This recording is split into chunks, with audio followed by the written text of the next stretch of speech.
Marty, where we're going, we don't need real bets because esports pools is the future of fantasy esports. You can play to win prizes, including skins. I know how you guys love those. See, in CSGO, getting in the skin game, far less ethical complications than the vernacular that might be used in that sense in the real world. Also, they're a site that does it ethically, by the rules, by the book. They aren't on that iBuyPower shit. So right now they have a contest for the PGL EU Minor, a tournament that actually I'll be at, producing some content and also on the live stream, bantering and all that jazz. And you can win some skins by playing in that. So during the EPL finals, the event itself, obviously Season 5 took place in Dallas, Texas in the United States and had all the top talents you'd expect to see there, Moses, Sponge, those guys, Henry, Sado. But actually, there was a stream that me, Semler, Get Right and Lurpis did, where we went to Stockholm in Sweden and we were in a studio, that's actually like the Fragbite studio, and we did our own kind of side stream. And obviously, whereas the original stream, or the mainstream tournament stream was on YouTube, ours was on Twitch. Now, we didn't show the game itself, but it was essentially like a companion stream. Like you could run that alongside another stream and you could mute the other stream and listen to us instead. And you basically got to watch the game with us. And it was a much more relaxed environment. In fact, the whole point was we didn't just discuss the game and we didn't commentate the game and we didn't only go round by round and fit all the normal rules and the kind of blueprint, the formula of how commentary is done or how games are followed. It was very much a hangout stream. It was more like a director's commentary approach where, yes, some of the things you're saying relate to what's happening now or what happened previously, or sometimes you go in a digression and tell a story and the action just continues.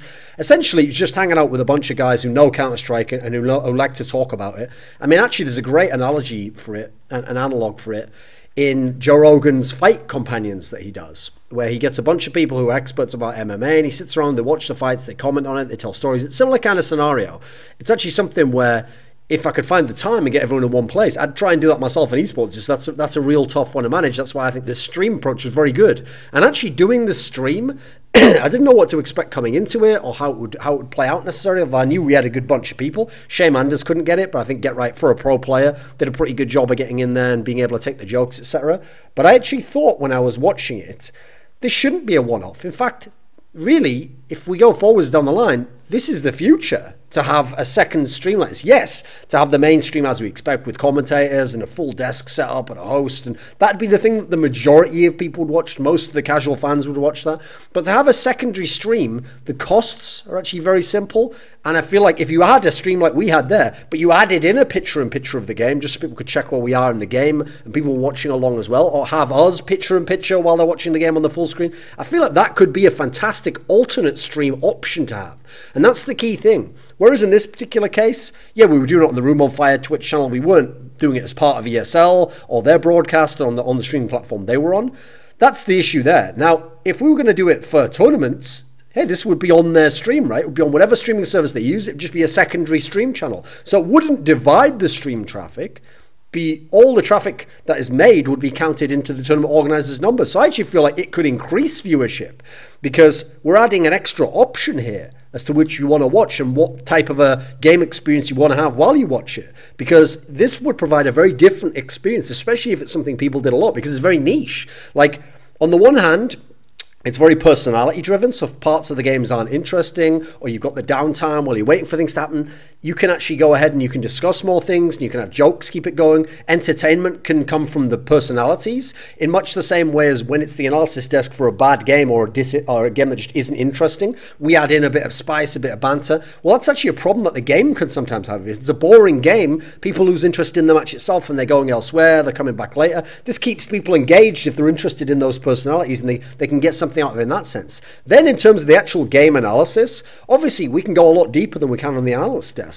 And we're not pinned to having to do commentary as well and play-by-play. Therefore, we can go super deep on a certain topic. I mean, at one point we had like a 5-minute discussion over what the difference is between a very valuable player and the star player, and and went through our whole criteria of that, and then used the example of Zipnix and Device and Astralis. You know, we can do a lot of things there where if you're someone who's a real hardcore fan aficionado of Counter-Strike, then you can listen to this, and you don't have to listen to the more casual thing that people love. Certainly, it's very popular, but maybe you want to be more of a hardcore fan. You want to hear that kind of chat, and you want to watch it along with other people who are knowledgeable about the game and enjoy it from that world. So I feel like it would have its own niche flavor. I don't think it would ever get as many viewers as the main channel, but that's the point. Let's say it got its own 5, 10K. You add that into your overall streaming numbers, and now you've got a great platform overall.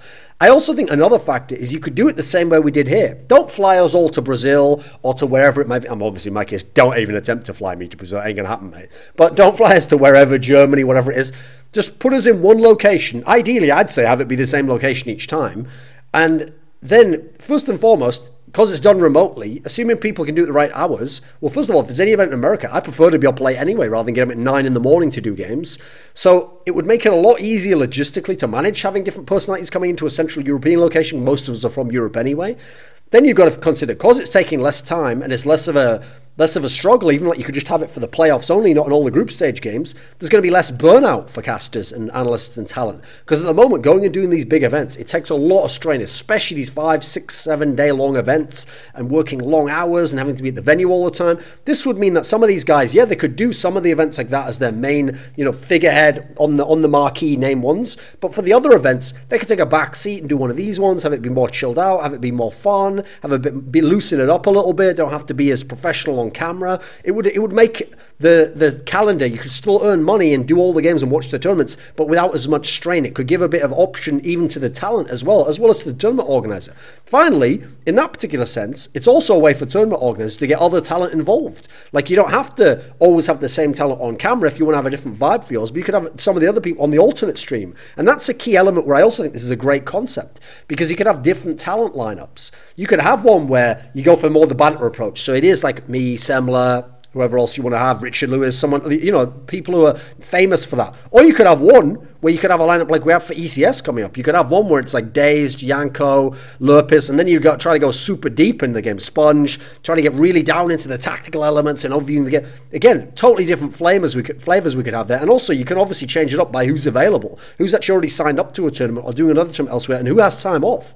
Finally, if you want to throw in players like they did with Get Right, admittedly he was a replacement, obviously he's in Stockholm anyway, but if you want to throw in some players, get players who are either tactical if you want the expert style stream, or got some personality, you can take a joke. The ones who aren't doing tournaments, I know a bunch of players who they'd be up for doing something like this. It'd give them a bit of a different flavour. They can market themselves. They could even have their team jersey on and get exposure for their team. I think it'd be a win all around for everyone. Now, the difference also between what we did on this stream and what you could do if you did your own stream as a tournament organizer is you can just get someone, the producer of our stream, to put all the same ads on whatever your Twitch channel is. So in that scenario, you're getting all the ad revenue as well. It's not like because people don't watch your mainstream, now you're losing out on those aspects and you've got all the contracts in place. No, you can still have all of that in place, just we use up all the rest of the time for our discussion. Finally, I think in terms of the fact that a lot of the casters I know are really suffering from burnout, and a lot of them are just wondering, like, am I going to wait till the game gets smaller? Do I start picking between tournaments? There's a lot of tournaments. So personally, I don't want to limit the number of tournaments. Like, I love the fact that if I'm not available or someone else doesn't want to do a tournament or someone has something going in real life, there are these guys who are coming up who are becoming tier 1 now, or guys in tier 2 who get a shot at it. I think that's great, and I want the scene to be very vibrant and have a lot of chances for talent to show itself. So for some of the older guys, some of the more veteran guys, and some of the guys who've done a million tier 1 events and don't want to do every single huge event if there's one every month, how about this way they get a chance to still be very much involved? If you're a fan of them, you can follow them, you can still get their perspective, but they don't have to travel as much, they don't have as much strain on them. Like, the costs as to a tournament organizer are also very low. Now think about the main tournament stream. You have to obviously put on a whole tournament, and then you have to fly all the people to wherever you're taking place, and then you have to pay their heavy day rates, and then you have to have all the things to take care of them. You in a studio like this, a setup where you get used to having it there regularly. Now you only have to pay whatever you pay them to go to that tournament, which some people might even accept less. It's more of a chilled out environment. They might have to work less, so there's less days to have to hire them. Maybe you only hire them 1 or 2 days like this event, or 3 days if it's the full playoff run. Then maybe you have it where because you're only going to Europe, the flights are cheaper as well. Everything logistically gets easier. The costs get lower, but you're potentially adding on a decent amount of views. If you had the actual stream in it as well, I think those streams could go up 20, 30,000 if you had the right balance of personalities and you had the stream and the people on camera as well at the same time with a good picture-in-picture approach. I think this could be really popular, especially if you tried out the different flavors and really got the right one there. And personally, I thought it was a lot of fun to do. It can still be fun to do the big events, and there's certain ones, the majors, obviously, where you want to do the analysis desk there and have it be really professional and look really awesome and be at the event for the spectacle. But some of these smaller tournaments, once you've been and done a lot of them, no one really cares. They're all the same, basically. So at that point in time, yeah, it would be fun to be part of an alternate stream and to do it this way. And I think actually going forwards, I think this should be the future. I think this is the approach I'd like to see taken as we go down the line, whether it's an official approach or some sort of other aspect where they give out the ads and therefore you could be part of in that equation. But I feel like there's a niche that's not being filled here that we absolutely could, and we could make it more fun. We could go a lot deeper in terms of analysis, and that this would be a way to expand what we do in esports so that we're not just aping real sports, traditional sports as it were, and we have a different flavor to our events.